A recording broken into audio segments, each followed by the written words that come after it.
Fala, rapaziada, tamo de volta. Vamos dar um prosseguimento aqui falando do plano Marshall, né, que nós falamos foi o plano de auxílio econômico da Europa Ocidental. Destacamos aqui os países que mais receberam o plano Marshall, né? Cerca de 14 bilhões foram distribuídos para cerca de 18 países, né? E os países, reparem que aqui nesse mapa, né, que os países que faziam parte do eixo, a Itália e a Alemanha, receberam bem menos, né, em comparação às outras grandes potências, né, europeias. Bacana? Vamos dar prosseguimento aqui.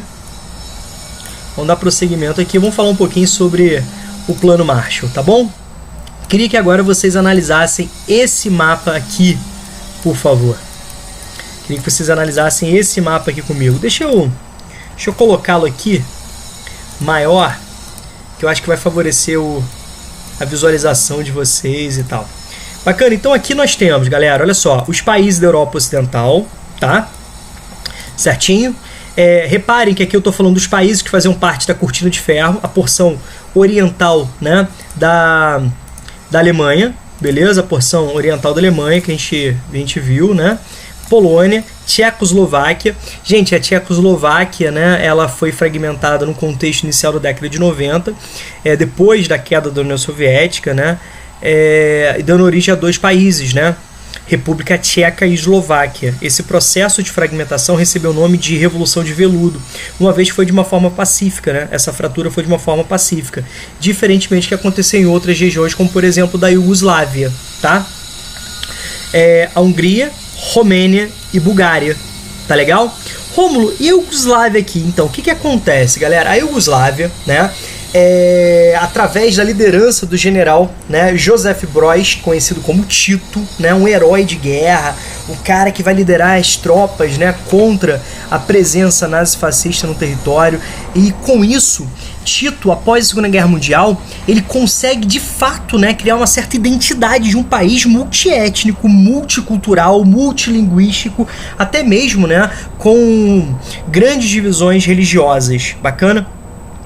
E a Iugoslávia, né, vai se organizar os moldes do socialismo, sendo que Tito não vai aceitar essa submissão em relação a Moscou, né, esse processo, né, de dominação soviética, né, de forte influência soviética sobre a Iugoslávia.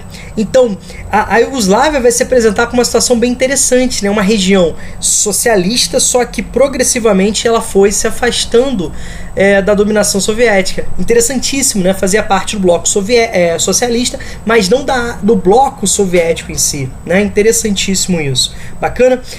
Então você tem aqui os países que aderiram ao plano Marshall, né, estão representados com a bolinha verde, com a legenda, tá bom? Os países que não aderiram ao plano Marshall, lembrem-se, né, que a Espanha permaneceu, né, com a ditadura, né, ditadura fascista, né, do general Franco. Bacana, isso só vai acontecer, esse finalzinho, esse fim dessa ditadura só vai acontecer no início dos anos 70, tá legal? A mesma coisa Portugal, né, com a ditadura de Salazar. Interessante isso, né, dessas duas potências aí se apresentaram como neutras no contexto da Segunda Guerra Mundial. Não sei que neutralidade foi essa, mas essa foi a justificativa, certo? De fato, esses regimes aí fascistas, segundo, né, determinadas análises, permaneceram até os anos 70, tá bom? Mas isso aí cabe ao professor de história discutir com vocês, legal? Então nós temos aqui na legenda, ó, a cortina de ferro, né? Esse limite aqui estabelecido, e esse limite vai dar o significado, né, do mapa da Guerra Fria, do conflito leste-oeste, né? O leste representando, né, o socialismo e o oeste representando o capitalismo. Isso aqui é sensacional, bacana? Mas eu queria chamar a atenção para aquilo que eu comecei a falar para vocês. Dá uma olhada nesse primeiro mapa aqui, ó. Nesse primeiro mapa aqui é justamente aquelas zonas de ocupação no contexto, né, final da Segunda Guerra Mundial, após a derrota de Hitler. A partir do momento que o Exército Vermelho Soviético avança, domina vastos territórios, mais tarde se encontra, né, com as forças estadunidenses e inglesas e outros aliados, como Canadá, né, entre outros aí, bacana, e foi decidido um processo de ocupação. Olha a parte soviética, olha a parte inglesa, né, a parte francesa e a parte estadunidense. Bacana? Certo? E aqui você tem, ó, aqui você tem Berlim. Deixa eu abrir aqui para vocês entenderem. Vamos ver se eu consigo aqui. Acho que eu não vou abrir aqui, eu não vou conseguir aqui agora, mas depois eu tento. Queria ampliar aqui para vocês, mas essa ampliação você pode perceber aqui, ó, tá? Essa ampliação você pode perceber aqui. Aqui nós temos Berlim. Reparem que aqui também vai ser dividido em 4 zonas de ocupação, reproduzindo o que aconteceu no território todo da Alemanha, tá? Então nós temos essa divisão. Então, o que vai acontecer? Mais tarde nós vamos ter um caminhamento para ser uma área socialista, bacana, nós vamos ter uma área capitalista e uma área socialista. Então reparem que a porção ocidental, né, de Berlim, deixa eu trocar aqui, que eu acho que vai facilitar o entendimento de vocês. Olha aqui, ó. A parte ocidental de Berlim, que eu vou pintar aqui de pretinho, né, a parte capitalista, vai ser uma ilha capitalista no mar socialista. Perceberam isso? Tá legal? Então aqui, né, nós vamos ter mais tarde, em 49, a criação de 2 países, literalmente, né, a República Democrática da Alemanha, né, a República Democrática da Alemanha, né, a República da Alemanha Oriental, e aqui nós vamos ter a República Federal da Alemanha. Tá alemão? Tá alemão. Tá legal? República Federal da Alemanha, Alemanha Ocidental. Tá bom? E aqui que nós vamos ter, ó, a construção de um muro, tá? Em 61, mais tarde, isso tem a ver com o próprio sucesso do Plano Marshall, né? A Alemanha recebe um aporte muito grande financeiro por parte dos Estados Unidos. A porção ocidental da Alemanha avança significativamente, se desenvolve num ritmo muito mais acelerado do que a oriental, inclusive a porção de Berlim Ocidental. Isso levava um processo migratório, uma perda de capital, um processo tão complicado que levou isso aqui, ó. Olha só que bacana, isso aqui é sensacional, galera. Aqui nós temos o momento, né, onde o muro estava sendo construído. Reparem que aqui nós temos, ó, medida de segurança, tá? Aqui nós temos um tapume, tá vendo? Aqui nós temos um tapume e aqui o muro estava sendo construído com blocos de concreto pré-montados, tá legal? Ele começa a ser construído em 61, depois ele vai ser ampliado, né, em momentos seguintes. Certinho? Isso aqui é muito legal. Então vocês estão vendo os soldados, né, da Alemanha Oriental fazendo essa construção. E do outro lado você tem Berlim Ocidental. Muito legal isso, né, galera? Agora dá uma olhada nessa sequência de fotos aqui que vocês vão pirar. Aqui a gente está falando da uma foto tirada no dia 9 de novembro de 1989. 9 de novembro de 1989, tá legal? Aí você fala, Romulo, você quer que eu marque essa data? Não, a princípio não, né? Mas dá uma olhada aqui na sequência. Olha isso. Olha essa foto. Olha essa.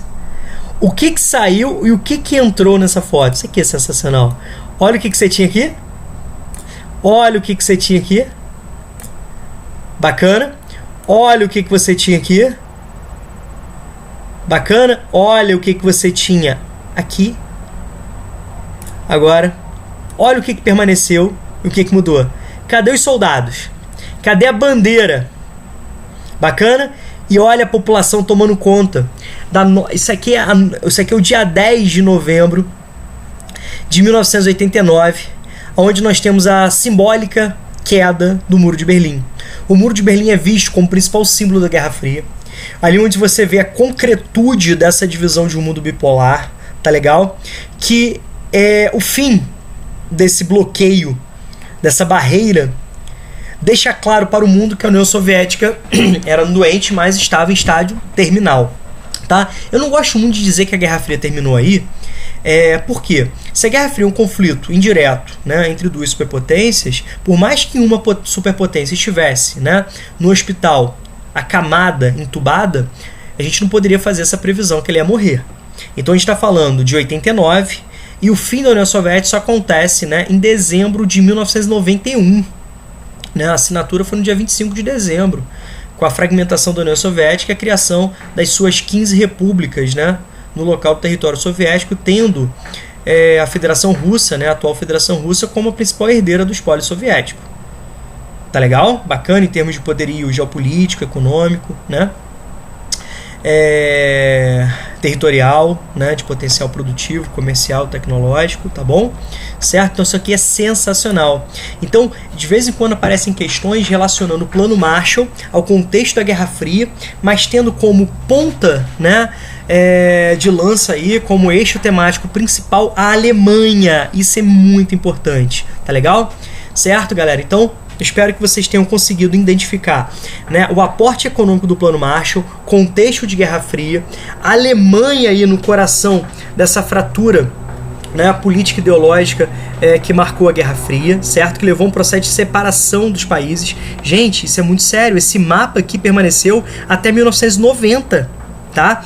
Esse mapa aqui permaneceu, essa dominação alemã permaneceu até 1990. Isso aqui é interessantíssimo, né?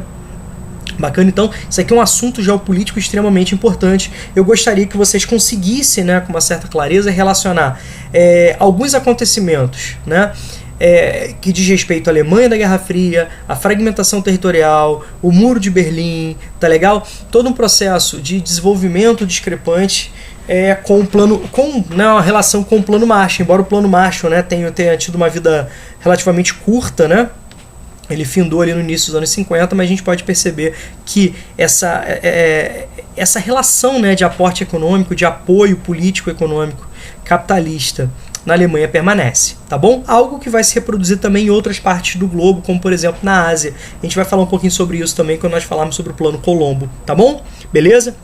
Aqui, beijão pra vocês, até daqui a pouco.